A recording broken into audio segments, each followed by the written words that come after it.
We are now going to hear the eulogy of Jione, e tau whanongo ki he Biography o Pekia, whakahoko atu he tangata i Paleseni, Tevita Havea.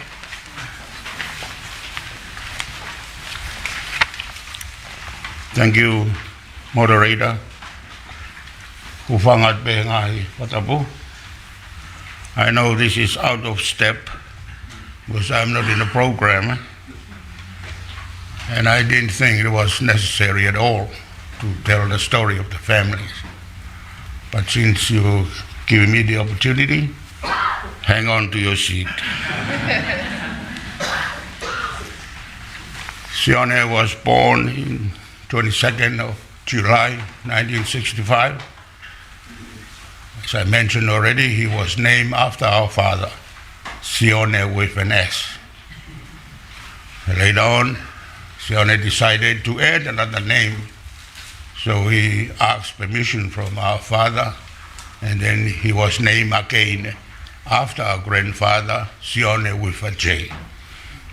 So he's got two names, and on our father's side, Jione Havea, his mom is Edina Havea Finau from the Tagamatonga and Ewa. Edina's parents were Jione Finau and Anna Eleanor. Edina is the second child to Sela Puloka, and third in line was Tevita Havea, who was a businessman, and then Ma'ata Ngaroafe, who married ministers of the church.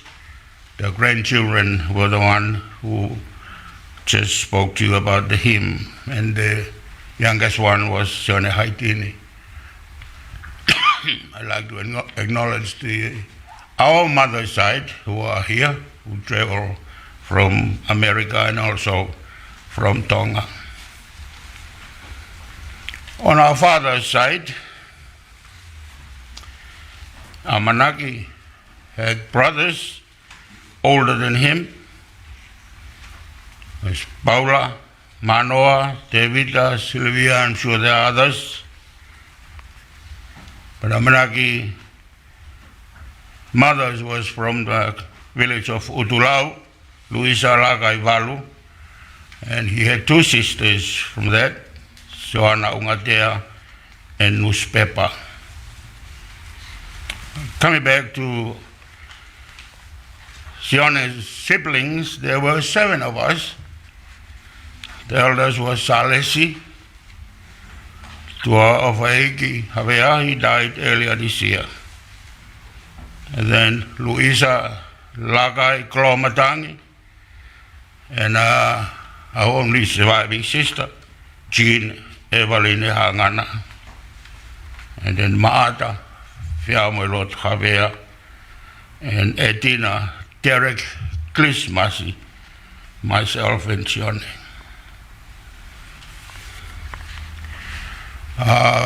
Both our father's side and our mother's side are here, children and grandchildren. I just wish to acknowledge. Thank you.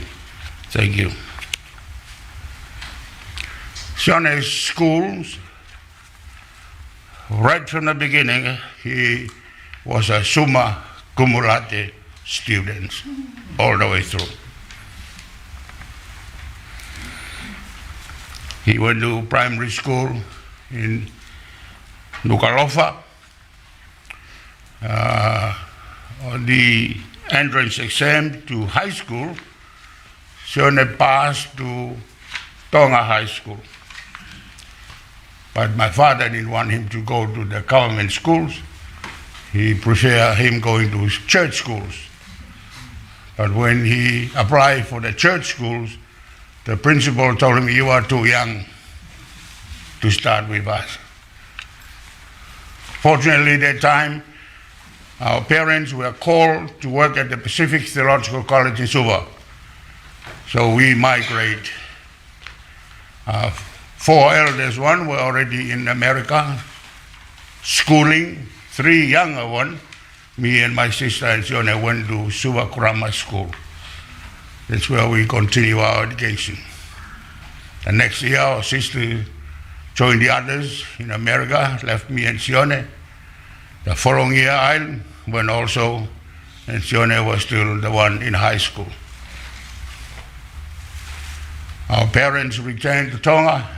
He was recalled to be leaders of our church, and Jione was the only one who went back with them. He entered Tupo High School for 2 terms before he finished high school and went to America for his first degree, second degree, and third degree.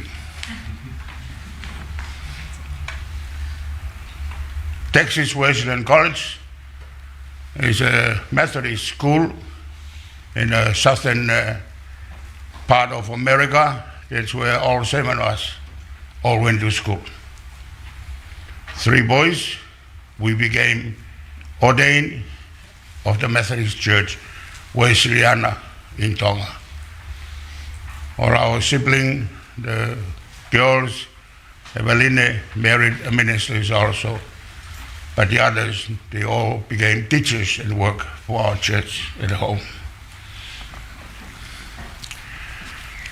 A lot of things have been said about Jione, and I'd like to acknowledge and thank you for the church, the academic community, and the relative friends for acknowledging what Jione has done, not only for the wider world community, but also the Uniting Church and also the United Theological College. So thank you very much. As family, I just wish to add, there's nothing for us better than working for the church. Our mother's side and our father's side, whole list of ordained ministers in the Wesleyana Church. So we will continue on with that good story on our side. I bring this to an end. It reminds me of how Moses himself and his life at the top of the mountain, the Lord remind him of what he has promised his forefathers. Look, there is the land that I promised to Abraham, Isaac, and Jacob. But sorry, you're not going there. You finish here. It's very interesting. What came next is that Moses was 120 years, but his eyesight was not impaired, and his vigor has not diminished a bit. Moses could have gone on, but the Lord decided to finish him at the top of the mountain. I think Jione, in the Tongan translation, Mata Moses, ke gai nenef when sio, pe tau matala hono iwi. He could still go on. And so is Jione. Moses could have gone down and crossed over to the promised land. Jione died. I believe his eyesight has not impaired at all. His vigor had not diminished a bit. He could continue on. But this is the will of God, that he finishes here. Jione, on behalf of your church conference, on behalf of your mothers, families and relatives, and also your father, family and relatives, your only sisters and their children, and myself, Mary, and the children. Moses was buried in a foreign land. Today, we will bury here in this foreign land. So, alwa, peresin of wa, Thank you.